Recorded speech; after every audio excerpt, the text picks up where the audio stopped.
গত 5 আগস্ট স্বৈরাচারী শেখ হাসিনা সরকারের পতনের জন্য যে বৈষম্য বিরোধী আন্দোলন করেছে ছাত্ররা, সেই আন্দোলনে ঢাকার আশুলিয়ায় গার্মেন্টস কর্মী সুজন পুলিশের গুলিতে নিহত হয়েছে।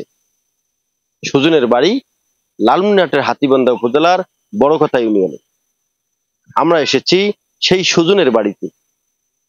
তবে সুজনের পরিবারের দাবি, বিজিবি এবং জামায়াতে ইসলাম বিএনপির পক্ষ থেকে কিছু সহযোগিতা করলেও এখন পর্যন্ত সরকারিভাবে তেমন কোনো সহযোগিতা করা হয়নি, অথবা হাতীবান্ধা উপজেলা নির্বাহী অফিসারের অফিস থেকেও খোঁজ খবর রাখা হয়নি। চলুন সুজনের বাবার মুখ থেকে শুনে আসি।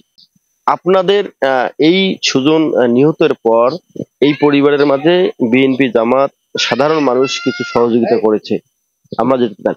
গতকাল বিজিবির পক্ষ থেকে কি কি দিয়েছে যদি একটু বলেন। গতকাল বিজিবির পক্ষ থেকে একটা ভ্যান উপহার দিয়ে গেছে কড়ি খাওয়ার জন্য, আর কিছু কটা হাঁস দিয়েছে, কটা মুরগি দিয়ে গেছে, কিছু টাকা দিয়ে গেছে। আর সরকারিভাবে কোনো অনুদান আমাদেরকে দেয় নাই।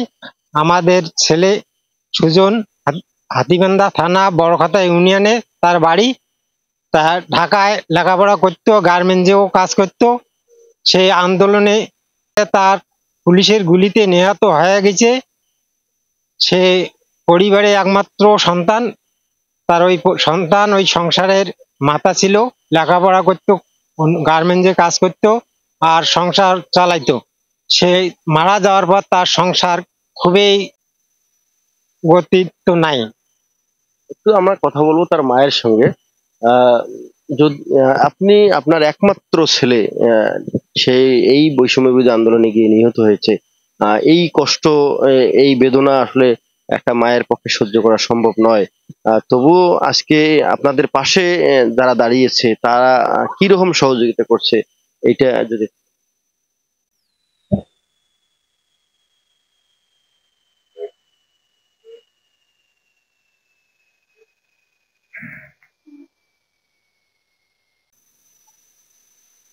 বিজিবি, জামাত, বিএনপি সবাই কিছু কিছু করে সহযোগিতা করছে। আর তারই পাশাপাশি সবাই সহযোগিতা করছে।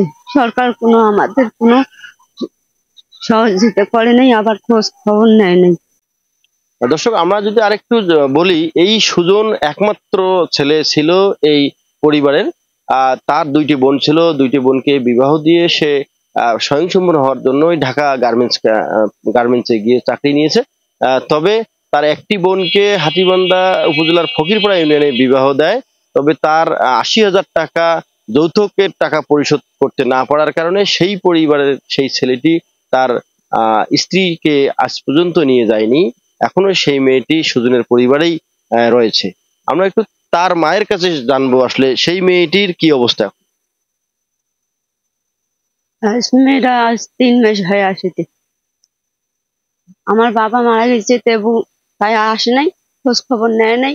আর মাটি দিকেও আসে না, দেখিরও আসে নাই। সে পরিবারও কেউ আসে নাই। কেন? মানে ওই যে টাকা বানিয়ে নিয়ে যাচ্ছে না, 80,000 টাকার জন্য নিয়ে আছে।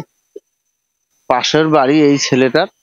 তবে এই ছেলেটাই ছিল এই সংসারের এক উপার্জনের পথ।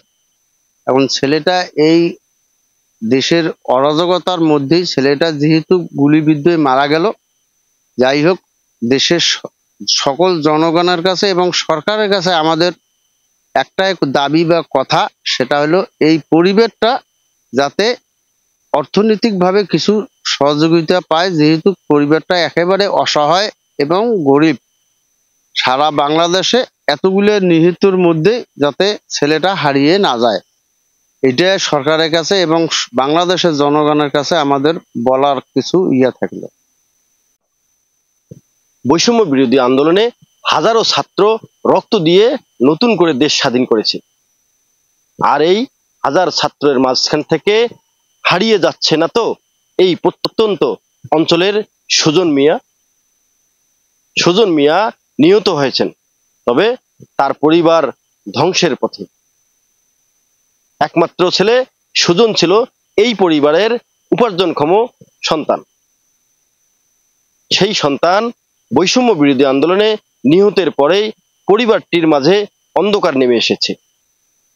তবে এরই মাঝে বিএনপি, জামাত এবং বিজিবির পক্ষ থেকে অর্থ সহায়তা এবং অটো ভ্যান সহযোগিতা করা হয়েছে। এতে পরিবারের মুখে হাসি ফুটলেও মায়ের চোখ যেন পানি ঝরছে প্রতিনিয়ত। একমাত্র সন্তানকে হারিয়ে মা যেন পাগল প্রায়। একটি মেয়েকে বিয়ে দিয়েছে, যৌতুকলোভী স্বামীর অত্যাচারে বাড়িতে পড়ে আছে। ৮০,০০০ টাকা যৌতুক না দিতে পারায় এখনো মেয়েটি বাবার বাড়িতে। এই আর্তনাদ কবে শেষ হবে? আপনাদের মাঝেই ছেড়ে দিচ্ছি এই পরিবারটিকে।